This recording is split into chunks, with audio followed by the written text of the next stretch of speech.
സംസ്ഥാനത്തെ ബാർ ഹോട്ടലുകളിൽ വിജിലൻസിന്റെ പരിശോധന. വ്യാജമദ്യ വിൽപ്പന നടത്തുന്നു എന്ന പരാതിയെ തുടർന്നാണ് പരിശോധന. ഓപ്പറേഷൻ ബാർകോഡ് എന്ന പേരിലാണ് ഇപ്പോൾ പരിശോധന. റിനു ശ്രീധർ തിരുവനന്തപുരത്ത് നിന്ന്. റിനു, വിവരങ്ങൾ.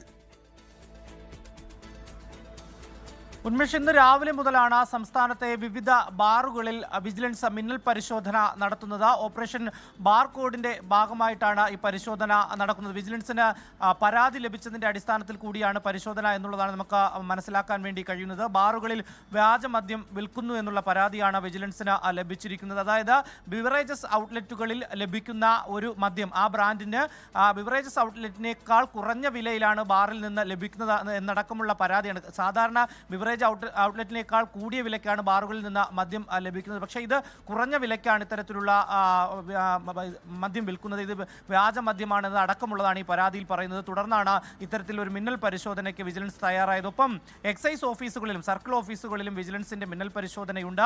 ഇത്തരം ബാർ ഹോട്ടലുകൾക്ക് അല്ലെങ്കിൽ ബാറുകൾക്ക് ഇത്തരത്തിലുള്ള വ്യാജമദ്യം വിൽക്കുന്നതിനു വേണ്ടി എക്സൈസ് ഓഫീസുകളിൽ നിന്ന് അവർക്ക് സഹായം ലഭിക്കുന്നു എന്നുള്ളതാണ് ഈ പരാതിയിൽ പറയുന്നത്. അതിന്റെ കൂടി പശ്ചാത്തലത്തിലാണ് എക്സൈസ് ഓഫീസുകളിലും മിന്നൽ പരിശോധന നടത്തുന്നത്. രണ്ട് സ്ഥലങ്ങളിൽ ഒരേ സമയത്തുള്ള പരിശോധന എന്നുള്ളതാണ്. പരിശോധന തുടരുമെന്നുള്ളതാണ് വിജിലൻസ് വിഭാഗം അറിയിക്കുന്നത്. ഉന്മേഷ്. റിനു ശ്രീധർ തിരുവനന്തപുരത്ത്. ലോകത്തെവിടെയായാലും ഏത് സമയത്തും 24 വാർത്തകളും ഓഗ്മെന്റഡ് റിയാലിറ്റി പാക്കേജുകളും എക്സ്പ്ലെയിനറുകളും വിശദമായി കാണാൻ ഞങ്ങളുടെ യൂട്യൂബ് ചാനൽ നിങ്ങൾക്ക് സബ്സ്ക്രൈബ് ചെയ്യാം.